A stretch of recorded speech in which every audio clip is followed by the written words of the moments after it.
খোসাটা এইভাবে ছাড়িয়ে নেব। কড়ার মধ্যে আমি দিয়ে দেব দুধ।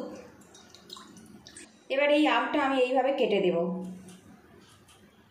নমস্কার বন্ধুরা, আমি অনিন্দিতা, আপনাদের সকলকে স্বাগত জানাচ্ছি। আশা করি আপনারা সবাই খুব ভালো আছেন।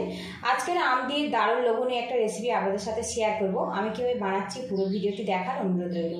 আজকের রেসিপির জন্য এখানে আমি একটা মিডিয়াম সাইজের আম নিয়েছি। আর এই আমটা কিন্তু পাকা আর মিষ্টি টাইপের নিতে হবে, তবে খেতে ভালো লাগবে। আমটা ভালো করে আমি ধুয়ে নিয়েছি আর এইভাবে আমি কেটে নিয়েছি, দেখুন। এবার এর গায়ের খোসাটা এইভাবে ছাড়িয়ে নেব। আর বন্ধুরা, আপনাদের কাছে আমার একটাই রিকোয়েস্ট রইল, চ্যানেলটিকে সাবস্ক্রাইব করে নেবেন, পাশে থাকা বেল আইকনটি অন করে। এইভাবে খোসাটা আমি পুরো ছাড়িয়ে নেব।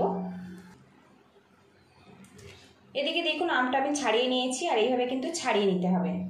এখানে আমি একটা গ্রেটার রেখেছি, গ্রেটারের সাহায্যে আমটা গ্রেট করে নেব।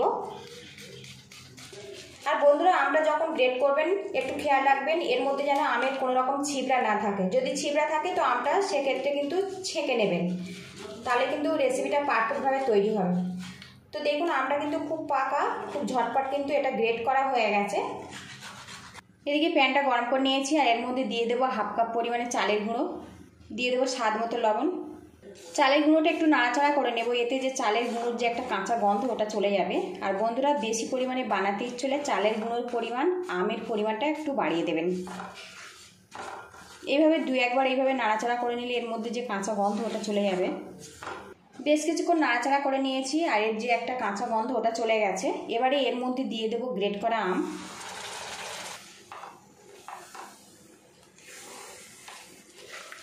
এবার একটা ডো বানিয়ে নেব। বেশ কিছুক্ষণ মিক্স করে নিয়েছি। এবার এর মধ্যে 1 চামচ পরিমাণে চিনি দিয়ে দেব। ভালো করে মিক্স করে নেব, নিয়ে একটা শক্ত শক্ত করে ডো বানিয়ে নেব আর এইভাবে ম্যাশ করে নেব। তো দেখুন ডোটা কিন্তু রেডি হয়ে গেছে, প্যান থেকে ছেড়ে ছেড়ে আসছে। এই অবস্থাতে আমি গ্যাসের একটা বন্ধ করে দেব, দিয়ে এবার এই ডোটা আমি নামিয়ে ঠান্ডা করে নেব। এইভাবে একটু ম্যাশ করে নেব, তাহলে কিন্তু এই মিশ্রণটা অনেক বেশি মসৃণ হবে। অন্যদিকে একটা কড়া গরম করে নিয়েছি আর এর মধ্যে আমি 1.5 কাপ পরিমাণে লিকুইড দুধ দিয়ে দেব। এই দুধের মধ্যে একটা এলাচ দিয়ে দেব। এবার দুধটা আমি ভালো করে ফুটিয়ে নেব। আর দুধটা ভালো মতো ফুটে গেলে গ্যাস রেটটা লো টু মিডিয়ামে রাখবো, রেখে ধীরে ধীরে দুধটা আমি ঘন করে নেব। এদিকে দেখুন আমের ডোটা ঠান্ডা হয়ে গেছে, একটু হাত দিয়ে ভালো করে মাখিয়ে নেব। আর এই ডোটা যদি খুব বেশি নরম মনে হয় তাহলে আপনারা কিন্তু ময়দা কিংবা চালের গুঁড়ো দিয়ে শুকনো করে এইভাবে কিন্তু মাখিয়ে নেবেন। আর এইভাবে মাখিয়ে নিলে কিন্তু অনেক বেশি মসৃণ হবে। তো দেখুন মিশ্রণটা আমার রেডি হয়ে গেছে। এবার এই আমের ডো থেকে অল্প একটু একটু করে আমি নিয়ে নেব। আর আমার হাতে একটু ময়দা লাগিয়ে নিয়েছি আর হাতের চেটোতেও অল্প একটু ময়দা লাগিয়ে নিয়েছি। এইভাবে গোল করে আমি লম্বা করে শেপ দিয়ে দেব। তো দেখুন এইভাবে আমি রেডি করে নেব। এই রকম স্টেপ ছাড়াও আরও একটা অন্য পদ্ধতি আপনাদেরকে আমি দেখাচ্ছি। দেখুন এইভাবে একটু লম্বা লম্বা করে চুষি মতো বানিয়ে নেব। তো দেখুন এইভাবে লম্বা লম্বা করে আমি বানিয়ে নিচ্ছি। এর থেকে সাইজে ছোটও বানাতে পারেন, আবার এর থেকে লম্বা লম্বা করেও বানাতে পারেন। তো দেখুন এইভাবে সবকটা কিন্তু আমি রেডি করে নেব।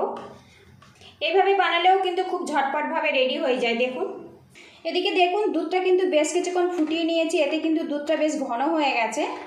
এবার যে চুষিগুলো আমি বানিয়েছিলাম এই দুধের মধ্যে দিয়ে দেব। এবারে এখানে আমি একটা কাঁচি নিয়েছি, কাঁচির গায়ে হালকা করে আমি একটু ঘি লাগিয়ে নিয়েছি। আর এখানে যে দেখুন ম্যাঙ্গোর ডোটা আমি রেডি করে নিয়েছি, কাঁচি দিয়ে এইভাবে ছোট ছোট করে কেটে নেব। সেক্ষেত্রে কিন্তু খুব তাড়াতাড়ি কাটা হয়ে যায়। এইভাবে আমি দুধের মধ্যে সরাসরি দিয়ে দেব। এইভাবে দেখুন আপনারা কিন্তু এইভাবেও বানিয়ে নিতে পারেন। একটু ঘি বেশি করে লাগাতে হবে, তাহলে কিন্তু খুব ঝটপট কাঁচি থেকে ছেড়ে যাবে।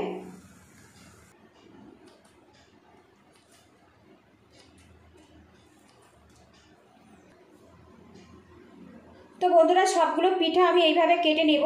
তো দেখুন এইরকম শেপে তৈরি হচ্ছে। এইভাবে